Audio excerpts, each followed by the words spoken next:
A Brit couple who retired to Thailand, where they fell victim to a savage beating, fear they're about to be jailed, despite the attack being caught on CCTV. Day and Mary Byrne packed up their lives in Middlesbrough to relocate to the tropical paradise in 2020 and used their savings to build a villa on the Thai Riviera.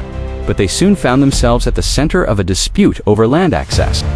In December 2023, the pair heard a commotion in their garden, where they found a couple, both in their 40s, super fit, and trained in Thai boxing, ripping up plants. The Byrnes confronted them and ordered them to leave when the man, believed to be from the UK, and his Thai partner, launched a frenzied attack on them. Mr. Byrne says he was knocked out cold, and his assailant continued to rain blows down on him while he was on the floor. He was struck a total of 22 times. The Thai woman turned her attention to Mrs. Byrne and began punching and kicking her until she fell into a flower bed, where she appears to have been stamped on. The Byrnes suffered horrifying injuries, and the attack has left Mrs. Byrne with reduced heart function. The couple say their attackers were arrested in May last year and first denied the charges, before reportedly changing their plea to guilty in August. The Byrnes said the couple were ordered to pay compensation and thought the issue had been resolved.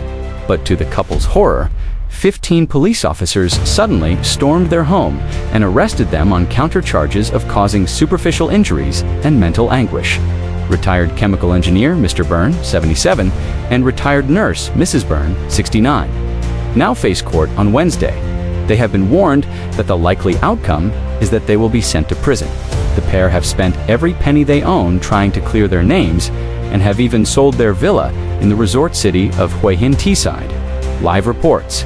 Mrs. Byrne said, "All we want is to come home, but we are trapped here. We are prisoners and no one seems able to help us. It's like a living hell, because it is clear to anyone, we are the victims in this, and somehow we're going to be brought in front of a court. It's a very frightening situation," Mr. Byrne said. "The police were not interested after we were attacked. We tried to file a report, but at first they didn't accept our complaint." In July last year, the Byrnes were summoned to court and told they were being prosecuted over the attack. Family at home have been campaigning ever since for intervention from the British government, first appealing to David Cameron and then his Labour successor in the Foreign Office, David Lammy. But so far, nothing has been done that might help the Byrnes, and they fear incarceration in a Thai jail. Mrs. Byrne's brother, Tim Maley, said they desperately need help and were appealing to David Lammy to urgently intervene. They have been the victims of an absolutely vicious assault, and now they find themselves at the very real risk of being sent to jail over it. If nothing is done, we are looking at a terrible miscarriage of justice against two good people who have done nothing wrong whatsoever but have seen their lives ruined. Their families just want them home, but this isn't something we can achieve without significant help from the government.